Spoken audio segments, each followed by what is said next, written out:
নমস্কার বন্ধুরা, তোমরা সবাই কেমন আছো? আমি এখন অল্প একটু ভালো আছি। মাঝখানে খুব শরীরটা অসুস্থ হয়ে পড়েছিল, মানে এখনও ভালো করে শরীরটা সেরে উঠেনি।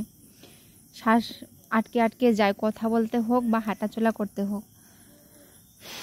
তো ভিডিওটা ছিল 19 তারিখের, আমি এডিট করতে পারিনি, শরীরটা খুব খারাপ ছিল বলে। তো আমার বর বলছে যে তুমি করবা, আমি করছি না এডিট, তুমি করে নিও।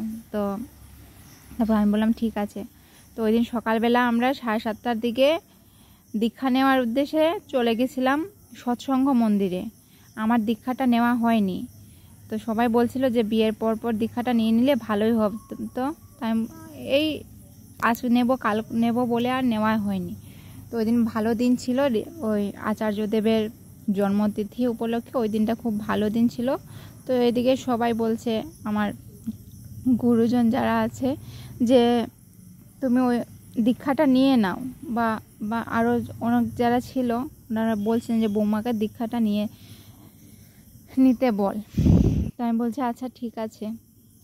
তো আমরা দীক্ষা নেওয়ার জন্য ওই দিন সকালবেলা স্নান টান করে আমরা মন্দিরে চলে গেছিলাম। ওই দাদাও গেছে, যে দাদা আমাকে এসে প্রথম খবরটা দিয়েছে, ওই দাদাও চলে গেছিলো আমাদের সাথে।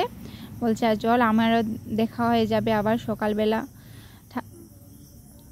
তো এখানে যাওয়ার পর মন্দিরে 4-5টা ঘুরে দেখলাম। 2 বছরের উপরে হয়ে গেছে আমি এখানে এসেছি, কিন্তু সৎসঙ্গ মন্দিরের পাশেও আমি যাইনি। মানে রাস্তা দিয়ে গেছি সামনে সৎসঙ্গ মন্দির, কিন্তু উঠে একটাবার দেখিনি যে মন্দিরটা কীরকম। আমি বলছি ঠিক আছে, এই বলে গেছি মন্দিরের 4-5টা দেখছিলাম, বেশ ভালোই লাগছিল দেখে। সকালবেলা টাইমটাতে অনেকটা জায়গা নিয়ে মন্দিরটা। তো এখানে দাঁড়িয়েছিলেন ঋত্বিক আর মন্দিরের পূজারী আর আমার ভাসুর আমার পাপাইকে নিয়ে। তো আমাকে মাঝখানে বলছিলেন যে তুমি এসে একটু বসো, দরকার আছে এখানে কয়েকটা। তারপর বলছেন যে না দাঁড়াও, আগে তোমার নাম ঠিকানাগুলো লিখে নেই, তারপরে দীক্ষাটা দিয়ে দেব। তো ওইখানে গেছি, আবার উঠে যাওয়ার পর ওনারা বলছেন যে চা খেয়ে নাও, চা খেয়ে দে তারপর তোমরা দীক্ষা নাও। আমি বলছি আচ্ছা ঠিক আছে। তো এদিকে আমার ছেলের খিদে পেয়েছিল প্রচণ্ড। আমি বলছি,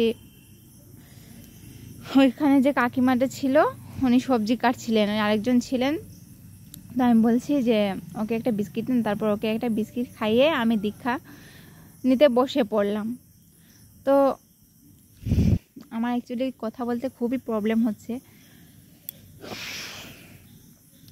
তারপর আমাদের জেঠু, আমি ওনাকে জেঠুই বলি, আমাদের আত্মীয়ের মধ্যেই, চেনা শোনার মধ্যেই। তো উনি আমাকে দীক্ষা দিচ্ছিলেন, আমি ভালো মতোই সেটা গ্রহণ করলাম। আর তোমাদের অনুরোধ করব, যারা ইষ্ট দেবতার দীক্ষিত তোমরা যতটা সম্ভব মেনে চলার চেষ্টা করো। তো দীক্ষা গ্রহণ করার পর আমি বাড়ির দিকে চলে আসছিলাম আমরা সবাই। তা আমার বর বলছিল যে চলো, তুমি তো ওই দিকটাতে যাওনি, ওই যমুনা পাড়ে ওই দিকটাতে তোমাকে দেখিয়ে নিয়ে আসি, আর যদি ওইদিকে রাস্তা থাকে আমরা ওই দিকেই বাড়ি চলে যাবো। আমি বলছি আচ্ছা ঠিক আছে। তারপর কিছুটা গিয়ে বলে ওইদিকে তো জঙ্গল হয়ে গেছে, যাওয়া যাবে না, থাক। তারপর আমরা ফেরত চলে আসি। এখানে আসার সময় দেখি যমুনাতে খুব মাছ। আমি বলছি যে ইচ্ছে করছে যে এখান থেকে নেমে শাড়ির আঁচল দিয়ে মাছ ধরা শুরু করি। অনেক বড় বড় মাছ, অনেক রকমের মাছ। তো বলছে পাগল নাকি তুমি, সাত সকালবেলা জলে নামবে? দেখে খুব ইচ্ছে করছিল, মানে হাত দিয়ে ধরা যাবে এরকম। বলছে এসব পাগলামি না করে বাড়িতে চলো। বলছে আচ্ছা ঠিক আছে তাহলে চলো, কিন্তু সাইকেলে করে আরেকদিন আসবো এখানে মাছ ধরতে। যে কারোর দেখলে ইচ্ছে করবে যে এখানে নেমে মাছ ধরি। তো আমি ওকে বলছিলাম এখান থেকে যেতে ইচ্ছে করছে না, মাছ ধরে নিয়ে যাই। বলছে আজকে দীক্ষা নিয়েছো, আজকে আমিষ খাবো? আমি বলছি না না, আজকে তো এটা তো তোমাকে ইয়ার কি করে আমি বললাম, আজকে আমি মাছ খাইনি। তো যাই হোক, আপনারা ভালো থাকবেন, সবাই সুস্থ থাকবেন।